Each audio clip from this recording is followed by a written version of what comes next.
Thank you, guys. We're going to start with a Fox News alert. The new year is bringing in new concerns about the alleged widespread fraud in Minnesota.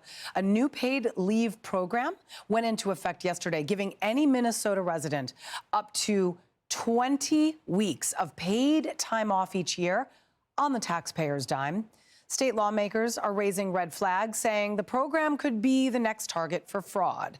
This is the Faulkner Focus. Hello, everyone. I'm Julie Banderas, in for Harris today. So one policy expert says that this is going to be just like all these Medicaid programs that they start from the beginning, where they say, oh, we'll probably have $2 or $3 million worth of claims on this, and then quickly it balloons up to 200 million.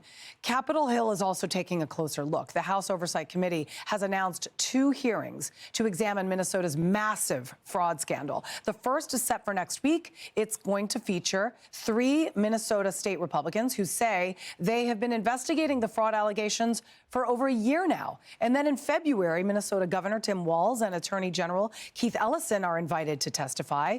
No word yet if they'll actually show up. But House Majority Whip Tom Emmer, also a Minnesota Republican, has this.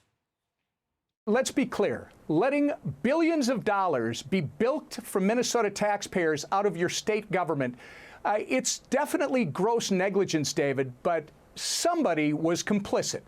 And if it's the governor, if it's the attorney general, I don't care who it is, they need to be held accountable and they need to be prosecuted to the full extent of the law if they were complicit. House Oversight Committee member Nancy Mace is coming up, but first we've got Garrett Tenney. He's been following this story for us with more. Hi, Garrett. Hey, Julie. Minnesota's new paid leave program hasn't even been open for 2 full days, and already whistleblowers in state government are saying that people are planning to scam it.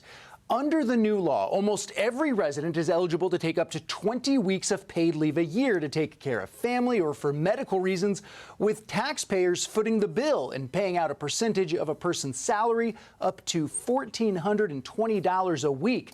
The program's projected to cost between $1 and $1.5 billion a year, but Republican lawmakers say that could go up dramatically thanks to how vaguely the law is written, making it ripe for fraud.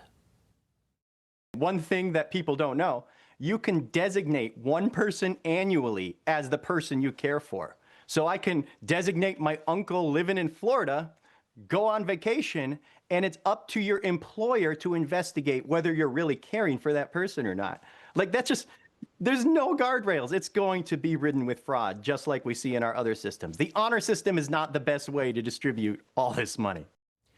Despite the growing scandal around the alleged fraud already taking place, Governor Tim Walz is dismissing those concerns from Republican lawmakers, arguing that the paid leave policy pushed through the legislature by Democrats has the necessary guardrails in place to prevent any more rampant fraud. I am incredibly proud of this program. They are on record now opposed to it, and I am on record saying Minnesotans deserve this program. The thing I keep hearing about people, aren't people going to abuse the program? How disrespectful to people to assume that all Minnesotans are scamming. That's what I hear from them all the time. I trust Minnesotans. I believe in Minnesotans. I believe they know. You're not going to get rich, and it's not your full salary. You're not going to scam and take time off. Yeah, we know of at least 10 federal agencies that are now actively investigating alleged fraud in Minnesota, looking into more than 15 different state and federal programs. And Republican lawmakers say it likely won't be long before this new paid leave policy gets added to that list. Julie? Garrett Tenney, thank you very much. Republican Congresswoman Nancy Mace of South Carolina, member of the Oversight Committee, joins me now. She is also a candidate for South Carolina governor. Thank you very much for talking to us. This is unreal. I mean, because if Tim Walz seems to think that this isn't going to be abused, he's got to be kidding himself, considering what's already going on in the state. I mean, this is a lot of maternity leave, and I'm all for maternity leave. I also believe very strongly in paternity leave, so dads can be there for the moms. But this is going a bit too far on the taxpayers' No, dime. of course. I mean, Yeah, of course. We're talking about Governor Tim Walz that can't even define what a woman is, let alone, we can't trust him with anything. I mean, with anything related to, I think, government spending and government fraud, when we've seen now these 10 different federal agencies investigating the state for billions of dollars of fraud, including, and I'm a mom, and, I raised my children too, who are both just about adults now, but like one daycare center with less than 100 children getting millions of dollars, $3 million or more. We're talking about significant fraud. Some places had nobody showing up, no meals getting this money, and that if you call it out and want to investigate it and you're white or Caucasian, you are a white supremacist. So my question to Tim Walz, and I hope he shows up next week, is that does he think all white Minnesotans are white supremacists because they want to make sure their government money isn't wasted? I mean, that's at the end of the day, he's nuts. Yeah, there were some people that showed up to these child care centers. They were parents that were taking cash kickbacks for posing as parents who were actually dropping their children off at child care centers, or Leering centers, as they call them. Here's Trey Gowdy, by the way, who spoke out about the fraud in Minnesota on America's Newsroom earlier. Watch. The bigger something is, the more places there are to hide. And so when you have these billion-dollar programs, I think what little folks like me want to know: who paid taxes, who designed it, what fraud safeguards were in place, who administered it. By the time the cops get involved, Molly, honestly, the damage is done. I mean, the damage is done to the victims and it's done to the taxpayers. The damage is done. So then now, how are they going to recoup that money? We're talking hundreds of millions of dollars that were stolen under taxpayers' noses. And then you've got Tim Walz and the Minnesota governor's office basically saying that, yeah, this has been all under investigation, which, by the way, it dates back to 2015, and it's still flourishing in 2025. And then the governor seems to think that they've got it under control, and we're not even sure if he's going to testify. Well, correct. I cannot wait for him to testify. I'm telling you, I wrote my questions this morning for the oversight. Yeah. If he testifies, I've already written my questions, Governor, if you're watching. I've written my questions for your testimony next week, and it's going to be very good for the American taxpayer to get to the bottom of this. But a couple things. Number one, two things I want to mention. Governor Walz's office asked one of these organizations to investigate themselves. Like, that's like, like I guess the wolf guarding the hen house sort of scenario. But secondly, if the money has gone overseas to fund terrorism, we're never going to get it back. But we have a right to know, did American taxpayer dollars fund terrorism overseas? And if any Somalian had anything to do with any of this, they need to be denaturalized and deported now. Right. And a lot of people, like you mentioned earlier, Democrats are saying that this is, an ethnic crisis, and that, this is people ganging up on the Somali community in Minnesota. That is not it. It has nothing to do with race, religion, ethnicity. It has all to do with fraud. And the state of Minnesota right now is at the very center of the worst fraud we've seen in this country in years. The Washington Post editorial board, meantime, is writing that food stamps should help the hungry and only the hungry. They go on to argue, quote, Walz's boondoggle underlines the need for serious reforms across America. Too bad that too many progressive leaders are lackadaisical at best about cracking down on fraud and errors, lest it curtail social services. And here we are in New York City with a socialist mayor now who is touting on socialism and more government. And look what happens when the government is supposed to be in control. People take advantage of it. Oh, 100%. And last I checked, a green dollar bill is not partisan. It doesn't see political affiliation. It doesn't see race. It doesn't see bigotry. Fraud is fraud, no matter who commits it.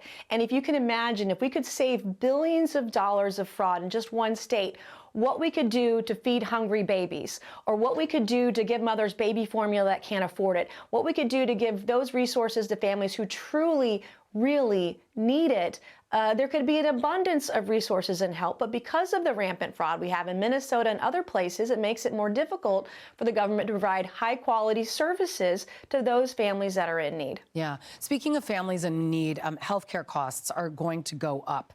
So this is a crisis in and of itself. Obamacare subsidies that more than 20 million people were using expired just yesterday. This means that it's going to raise the monthly costs of premiums for some people by hundreds of dollars a month. And now Democrats are ready to make the issue a centerpiece of their midterm campaigns. Democratic Congressman Ami Bera says the American people are on his side. And I quote, "The public now gets that the subsidies are what's keeping health care costs down." I think the public's angry. So I think they will blame the party in charge. Democratic Congresswoman Debbie Wasserman Schultz looking ahead to a possible solution. Watch. It's just another example of the callous indifference that Republicans have when it comes to the everyday affordability crisis that Americans are facing today. Thankfully, we're going to vote on the 3-year extension of the tax credits that Democrats under Hakeem Jeffries' leadership forced to the floor, joined by 4 Republicans. So there are Republicans that agree we should work on this together. Okay, it's the Democrats, by the way, that allowed for the government to shut down for so many weeks, causing layoffs and people not receiving paychecks. Let's just get that clear. But they do, the Republicans and Democrats, blame each other on allowing for the Obama subsidies to expire. Can you explain who is at fault here? Because each points the finger at the other party. Yeah, we're talking about an almost 400% increase potentially for healthcare premiums for everyday hardworking middle-class Americans. I personally blame both parties for the situation that we're in right now. The shutdown obviously was caused by the Democrats, but also this deadline for the subsidies. Everybody knew this was happening, and there was no solution. The solution we have right now is a Band-Aid. I consider the Republican solution a temporary Band-Aid. I want to thank President Trump for the $50 billion plan he has for rural health care to tide us over. I think the issue with health savings accounts is a good one that I have supported. But at the end of the day, these subsidies, Obamacare itself, that was voted on by Republicans and Democrats alike, subsidies cause the price of goods and services to increase exponentially. The reason we are in this is because of the overregulation of government in the healthcare sector, federal, state, and local. You have some states that still have certificate of need programs that produce monopolies and no competition. You have insurance companies that are price gouging where they don't have competition and they have the ability to do that, where there isn't much in regulation and much in competition there. You have PBMs, you have the subsidies, you have issues with contracts between doctors and hospitals when they leave, that they can't compete with the hospitals when they create a new facility. I mean, this thing has been started by, it's the federal government, it's the state government, it's everybody putting their finger into a problem and creating it and making it worse. And if we could just go back to the private sector and competition, prices would go down and the quality of care would go up. Yeah, I'm glad you brought up regulation because health insurance companies have way too much power. I mean, just way too much power. It's outrageous and it's unfair. All right, Congresswoman They're making Nancy the most Mace. money out of all this. It's terrible at the tragic expense of sick Americans who need the affordable health insurance. Thank you so much, as always, for talking to us, and Happy New Year to you. Thank you. Hey everyone, I'm Emily Campagno. Catch me and my co-hosts Harris Faulkner and Kaylee McEnany on Outnumbered every weekday at 12 p.m. Eastern, or set your DVR. Also, don't forget to subscribe to the Fox News YouTube page for daily highlights.